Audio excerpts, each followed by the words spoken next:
Wees gereed, maar wag. Handelinge 1 vers 4 sê, moenie uit Jerusalem weggaan nie, maar bly wag op die Vader se belofte wat julle van my gehoor het. En Handelinge 1 vers 8, maar julle sal krag ontvang, wanneer die Heilige Gees oor julle kom, en julle moet my getuies wees in Jerusalem, in die hele Judea en Samaria, en tot aan die einde van die aarde. Hier staan die disippels tussen twee oomblikke. Daar's 'n ruimte in ons kerklike jaar wat dikwels stilweg verbygaan sonder dat ons werklik daarby stil staan. Dis die 10 dae tussen Hemelvaartsdag en Pinksterdag. 10 dae waarin die disippels in Jerusalem gebly het en gewag het. Nie rondgedwaal het nie, nie teruggegaan het na hulle vorige beroepe toe nie, nie vergaderinge hou om planne te beraam nie, net wag. Ons leef vandag in 'n wêreld wat wag as 'n teken van swakheid beskou. Tyd is geld, sê die spreekwoord. Doen iets, wees besig. Die man of vrou wat wag, word beskou as iemand sonder inisiatief, sonder visie, sonder dryfkrag. En tog kom die Here Jesus na sy opstanding, net voor sy hemelvaart, na sy disippels toe met die uitdruklike opdrag: wag. Hierdie preek wil ons help om te verstaan wat dit beteken om op God te wag, waarvoor ons wag en hoekom dit so moeilik is om te wag. Die opdrag om te wag tussen Hemelvaart en Pinkster. Lukas vertel ons dat Jesus die disippels beveel het om te wag, dat hulle nie van Jerusalem af moes weggaan nie. Die Griekse woord wat hier gebruik word, is 'n militêre bevelterm. Dis nie 'n suggestie nie, dis 'n opdrag. En dan wag. Wag vir wat die Vader beloof het. Wag vir die Heilige Gees. Wag op God se tyd. Dis soos die F1 wedrenne, nê. Hulle sit in hulle resieskarre en hulle moet wag dat daardie lig van rooi na groen verander. Hulle kan niks doen voordat dit gebeur nie, maar hulle is gespanne en gereed en in 'n oomblik kan hulle jaag. Hierdie wag van die disippels was ook nie passief nie. Vers 14 vertel ons, hulle het almal eensgesind in gebed volhard. Eensgesind volhard, gereed, hulle wag was gevul met gebed, gemeenskap en verwagting. Kom ons kyk na wag in die Ou Testament. Psalm 130 het gesê, ek wag op die Here, my hele wese wag, en op sy woord vestig ek my hoop. My hele wese wag op my Heer. Jesaja 40 vers 31 beloof, maar wie op die Here wag, herwin hulle krag. Hulle kry nuwe vere soos arende, hulle hardloop maar raak nie afgemat nie, hulle loop maar word nie moeg nie. Wag op God is in die Bybel nooit wag in die lug nie. Dis altyd wag op iemand, op 'n persoon wat beloftes gemaak het en wat getrou is. Nou waarvoor wag ons nog vandag? Iemand mag dalk vra, maar Jesus het tog reeds gekom. Die Heilige Gees is tog reeds met Pinkster uitgestort. Waarvoor wag ons dan nog? Die antwoord is, ons leef nog steeds in 'n wagtyd. Die Nuwe Testament beskryf hierdie tydperk as 'n tydperk tussen die eerste koms van Jesus, toe hy gelei, gesterf, opgestaan en opgevaar het, en sy tweede koms wanneer hy alles nuut sal maak. Ons is mense op pad. Mense wat wag vir die vervulling van God se finale beloftes. Ons wag op die volle herstel van alle dinge. Paulus skryf in Romeine 8 vers 19 dat die hele skepping met vurige verlange wag. Wag dat God openlik bekend sal maak dat ons sy kinders is. Ons wag op 'n nuwe hemel en nuwe aarde. Ons wag op die dag wanneer elke traan afgevee sal word, wanneer daar geen siekbed meer sal wees nie, geen graf, geen oorlog, geen onreg. Ons leef in 'n wêreld wat gebreek is en ons weet dit. Ons wag op genesing. Maar ons wag ook op Christus se wederkoms. Die hoofinhoud van ons wag is mos die wederkoms van Jesus Christus. Die engele op die Hemelvaartsdag sê dit duidelik in Handelinge 1 vers 11. Hierdie Jesus wat van julle na die hemel weggeneem is, sal net so terugkom soos wat julle hom na die hemel sien weggaan het. Ons leef dus as mense wat uitsien na Jesus se wederkoms. Die vroeë kerk het gereeld gebid, Maranatha, kom Here. En die Bybel eindig met hierdie gebed, ja, kom Here Jesus, in Openbaring 22 vers 20. Ons is geroep om met dieselfde verlange te lewe. Maar ons wag ook op die voltooiing van Jesus se werk. Handelinge 1 vers 8 gee ons 'n kaart van hierdie wagtyd. Jesus sê, julle sal my getuies wees in Jerusalem, Judea, Samaria, tot aan die uithoeke van die aarde. Die Heilige Gees sal krag gee, maar die werk is nog nie klaar nie. Terwyl ons wag op Christus se wederkoms, is ons besig. Ons wag nie met gevoude hande nie, ons wag terwyl ons getuig.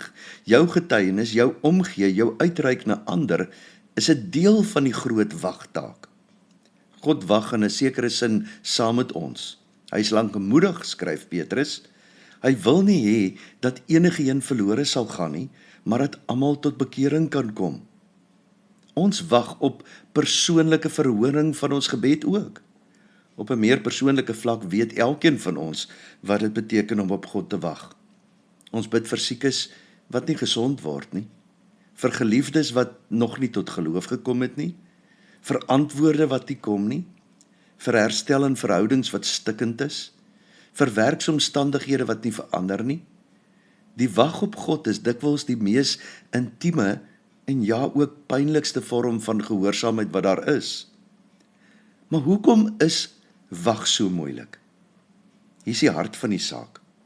Ons weet ons moet wag. Ons glo dat God getrou is, maar wag bly maar moeilik. Hoekom? Ons leef in 'n nou kultuur. Die wêreld het ons gewoond gemaak aan onmiddellike bevrediging. Inligting, onmiddellik, op jou selfoon, nou, dadelik. Aflewering, jy vra nou en dit word dadelik afgelewer. Antwoorde, tik dit net in. Ons maag, ons kop, ons hart, alles verwag vinnige resultate. En dan kom ons voor God se troon en ontdek dat hy nie on demand is nie. Jy moet gereed wees om God se genade te ontvang. Hy werk op sy tyd. Hy antwoord soms met stilte, soms met wag, soms met nee en baie keer met nie nou nie. Die disippels was in Jerusalem en moes wag 10 dae lank. Kan jy jou voorstel hoe lank 10 dae voel as jy pas die opgestane Christus gesien het, net sy hemelvaart beleef het en nou nie meer kan wag om te sien en te beleef wat nou gaan gebeur nie. Maar die opdrag is wag. Maar wag maak ons kwesbaar. As ek wag, erken ek mos dat ek nie in beheer is nie. Ek erken dat ek afhanklik is. Vir mense wat gewoond is om hulle eie toekoms te bestuur, hulle eie probleme op te los, is wag amper onmoontlik. Eintlik 'n vernedering. Dit is dalk juis waarom God ons dikwels laat wag. Wag snoei die eie willigheid af. Wag leer ons dat ons nie die sentrum van die heelal is nie. Wag plaas ons in die regte posisie voor God in gebed met oop hande. Maar wat is die verskil tussen wag en twyfel? As die wag lank word, kruip die twyfel dalk in. Is God nog besig? Het hy my vergeet? Is my gebed hoegenaamd gehoor? Die psalms is eerlik hieroor. Psalm 13 begin, hoe lank nog, Here? Gaan u my vir altyd vergeet? Hoe lank nog gaan u gesig vir my verberg? Hoe lank nog moet ek kwellinge in my binneste dra? Elke dag kommer in my hart. Dis nie ongeloof nie. Dis 'n eerlike geloof wat stoei. God is nie skrikkerig vir ons vrae nie, maar hy nooi ons om in die wag vas te hou aan sy woord, sy karakter, sy beloftes, ook wanneer ons gevoel iets anders sê. Wag word partykeer verwar met niks doen. Baie mense verstaan wag as passiwiteit en dit skrik ons af. Maar die Bybelse wag is aktief. Die disippels het gebid, hulle het saamgekom, hulle het mekaar ondersteun, hulle het volhard. Aktiewe wag beteken, ek doen wat God my nou gee om te doen, terwyl ek op hom wag vir dit wat nog moet kom. Ek is getrou in die klein, terwyl ek uitsien na die groot. Hoe wag ons as gelowiges? Natuurlik in die eerste plek deur gebed as anker. Die eerste gemeente het gebed nie as laaste uitweg gebruik nie. Hulle het dit as eerste hulpbron gebruik. Handelinge 1 vers 14. Hulle het almal eensgesind in gebed volhard. In gebed erken ons afhanklikheid. In gebed bly ons in gesprek met hom op wie ons wag. Gebed is nie 'n meganisme om God te oorreed nie. Dis die wyse waarop ons in verhouding met God bly staan terwyl ons wag. Saam wag beteken dat ons mekaar ook ondersteun. Niemand in die bovertrek het alleen gewag nie. Die wagtyd is 'n gemeenskaplike oefening. Die kerk is juis die plek waar mense saam wag, mekaar opbou, bemoedig, dra en help vashou. As jy vandag wag op genesing, op 'n antwoord, op lig in die duisternis, moenie alleen wag nie. Die liggaam van Christus is juis die plek waar ons leer wag sonder om moed te verloor, saam wag. Want ons wag ook deur die Heilige Gees se krag. En hier is die grootste troos van alles, ons wag nie alleen nie. Die Heilige Gees, vir wie die eerste gemeente gewag het, woon reeds in ons. Romeine 8 vers 26, so kom die Gees ons ook in ons swakheid te hulp, want ons weet nie mooi waarvoor ons behoort te bid nie, maar die Gees tree self vir ons in, met versigtinge, wat nie verwoord kan word nie. Die Gees bid in ons terwyl ons wag. Die Gees dra ons terwyl ons swak is. Die Gees is God se teenwoordigheid binne in ons wagtyd. Die disippels in Jerusalem het 10 dae gewag. Op die 10de dag het die wind gekom, die vuur, die Heilige Gees, en die wêreld was nooit weer dieselfde nie. Mag die wêreld vir jou ook nooit weer dieselfde wees nie. Wag in gebed. Wag en weet die Heilige Gees getuig saam met jou gees. Weet dat God by jou is. Weet dat God jou vashou en jou nooit alleen sal los nie. O Here, dankie dat ons saam kan wag, saam kan bid, saam kan volhard in gebed en dat U Gees saam met ons gees getuig. Dat U saam met ons is. Help ons Here, dat ons nie sal twyfel in ons wag nie. Dat ons altyd sal weet, U is in beheer. Ons het reeds U Gees. Help ons dan Here, dat ons vir mekaar sal bid, mekaar sal dra en deur U Gees sal leef. Amen. Die Here sal julle seën en julle beskerm. Die Here sal tot julle redding verskyn en julle genadig wees.